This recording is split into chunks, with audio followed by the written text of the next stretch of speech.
Tadia Hao, bienvenue les maniaques du chinois, j'espère que vous allez bien, j'espère que l'apprentissage de votre chinois se passe très bien.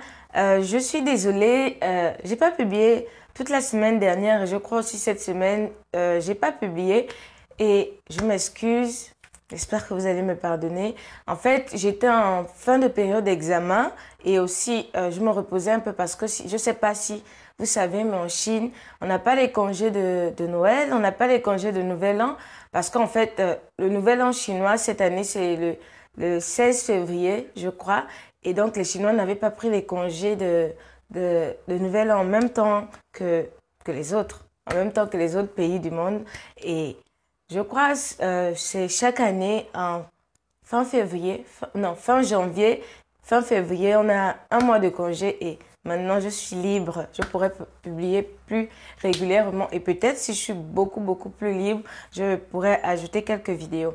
Donc comme vous l'avez vu dans le titre de la vidéo d'aujourd'hui, je vais vous parler en fait peut-être, c'est pas comment sont perçus les Noirs en Chine, être noir en Chine, est-ce qu'il y a du racisme, est-ce qu'il y a des clichés, est-ce que il y a des préjugés, comment sont vus les étrangers, plus particulièrement aussi les Noirs en Chine, et comment les étrangers voient les Chinois, comment vivent les étrangers avec les Chinois, et comment vivent les Chinois avec les étrangers. Donc déjà, la première chose que vous devez savoir, c'est quoi?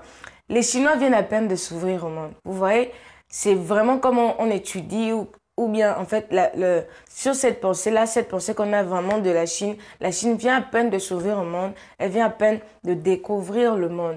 Donc, on va pas dire, en fait, que 10 ans, ça va suffire, en fait, à la Chine pour vraiment, comment dire ça? Pour vraiment s'habituer, en fait, au monde. Vraiment, quand vous arrivez, surtout dans les pays d'Asie, surtout en Chine, le choc culturel est très grand. Il y a vraiment une grande différence entre vivre en Chine et vivre ailleurs, en fait. Donc, c'est déjà ça. Et vous vous imaginez si la Chine vient à peine de s'ouvrir au monde, ça veut dire que la majorité des Chinois n'ont pas encore vu de blanc, ils n'ont pas encore vu de noir. Et c'est un peu d'imaginer. Vous vous imaginez que si ils n'ont jamais vu de blanc, combien de fois voir les noirs? Donc, c'est pour ça que je dis, quand vous allez venir en Chine, ne vous étonnez pas en fait si dans le métro ou bien dans la rue, ils prennent des photos en cachette. Des fois, vous êtes même dans le métro, vous êtes assis avec eux. Juste à côté de vous, ils prennent un selfie. En fait, c'est comme si vraiment vous avez pris la position pour être dans son appareil, pour faire vraiment un selfie avec eux. En fait, ils vont vous prendre des photos en cachette. Ils vont si vous êtes dans la rue et que 10 personnes vous arrêtent pour vous demander une photo, c'est pas grave. C'est nouveau pour eux. Faut pas vous fâcher. C'est vrai que au début, ça va être un peu gênant. Vous allez vous poser la question, mais qu'est-ce qu'ils font? Est-ce qu'ils n'ont jamais vu de blanc? Ils n'ont jamais vu de noir? En fait, que tu sois blanc, noir, asiatique, que tu viennes des Indes, que, je sais pas, tu es américain, surtout pour les Américains, parce que les Chinois sont vraiment fans des Américains. Il faut pas vous sentir gêné. C'est comme ça en Chine, c'est le quotidien en Chine. Bon, si on revient un peu sur le sujet, est-ce qu'il y a des clichés, des préjugés? Donc, sur ça, vous devez savoir que si les Chinois n'ont jamais vu, en général, pour la majorité, ils n'ont jamais vu d'étrangers, vous comprenez que ils n'ont pas d'idée particulière en fait sur les noirs, sur les blancs. On est tous dans le même package. En fait, il y a qu'une seule distinction. Il y a les Ouïghouriens, ce qu'on appelle étrangers en chinois, les Ouïghouriens, et il y a les Chinois.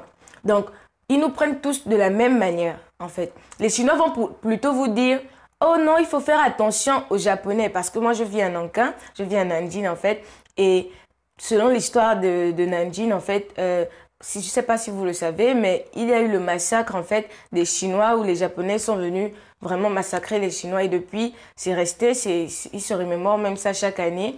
Donc, c'est resté dans leur mémoire. Donc, pour les Chinois, ils vont plutôt vous dire, faites attention aux Japonais, faites attention aux Japonais. En fait, eux, ils nous protègent plutôt les Japonais. Je me rappelle, un jour, je suis allée au marché. Ici, au marché, c'est vraiment des personnes assez âgées qui vont au marché. Les jeunes, c'est pas vraiment ça. Ils font pas vraiment beaucoup la cuisine. Donc, je suis allée au marché un jour, il y a une vieille maman qui me disait, ah, il faut faire attention les Japonais ne sont pas bien. Donc, vous essayez un peu d'imaginer leurs pensées. Et donc, c'est ça. Ne vous inquiétez pas, la Chine est bien, les Chinois sont bien, la vie en Chine est bien, vous n'aurez pas de problème à vivre avec les Chinois. Les Chinois sont très gentils, ils sont très agréables.